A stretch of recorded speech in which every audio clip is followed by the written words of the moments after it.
காலையில் எந்திரிக்கும் போதே ஒரு மாதிரி சுறுசுறுப்பே இல்லாமல் லேசியாக தாங்க இருந்தது. காரணம் கேட்டிங்கன்னா, இந்த வீட்டில் இருந்து சமைச்சு சாப்பிட்டு 4 செவுத்த பார்த்து பார்த்து போர் அடிச்சு போச்சு. லீவுக்கு எங்கேயுமே போகல. பாப்பாவுக்கு சிலம்பம் கிளாஸில் மேட்ச் இருக்குது. மேட்ச் டேட் இன்னும் சொல்லலை. ஸோ எங்கேயுமே எங்களால் பிளான் பண்ணவே முடியல. சரி, அம்மா வீட்டுக்காவது போயிட்டு வரலாமேன்னு சொல்லிட்டு சட்டை போட்டுன்னு கிளம்ப ஆரம்பித்தேன். கிளம்புறதுக்கு முன்னாடி சிங்கில் இருந்த பாத்திரங்கள் எல்லாத்தையும் விலக்கி வச்சுட்டு, கவுண்டர் டாப்பு, கேஸ் ஸ்டவ் எல்லாத்தையும் க்ளீன் பண்ணிவிட்டு, வீட்டையும் கூட்டி விட்டுட்டு, ஷேடோவுக்கு தேவையான எல்லாத்தையும் எடுத்து வச்சுட்டேன். இந்த வேலையெல்லாம் முடிக்கிறதுக்குள்ளே செம்மையாக ஸ்வெட் ஆகிடுச்சு.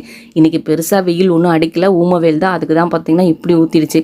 சரின்னு கொஞ்சம் நேரம் ரெஸ்ட் எடுத்துகிட்டு சூடாக ஒரு கப் காஃபியை போட்டு குடிச்சிட்டு டக்குன்னு நானும் பாப்பாவும் அம்மா வீட்டுக்கு கிளம்ப ஆரம்பிச்சிட்டோம். நாங்கள் வரோம் அப்படிங்கிறதே சொல்லவே இல்லை. அதனால் அம்மா எதுவும் பெருசாக சமைக்கலை. காலையில் எப்பயுமே அம்மா வீட்டில் பழையது தான் இருக்கும். அப்பா இன்றைக்கி இட்லி ஊற்ற சொன்னனால மதியத்துக்கு பழையது சாப்பிட்லான்னு வச்சுருந்தாங்க. நேற்று வச்சுருந்த ரசம் புளிச்ச கீரைலாம் இருந்தது. வத்தல் வறுத்துட்டு அன்றைக்கி மதியம் அம்மா அப்பாவோட சேர்ந்து லஞ்சை வந்து சாப்பிட்டு முடித்தேன்.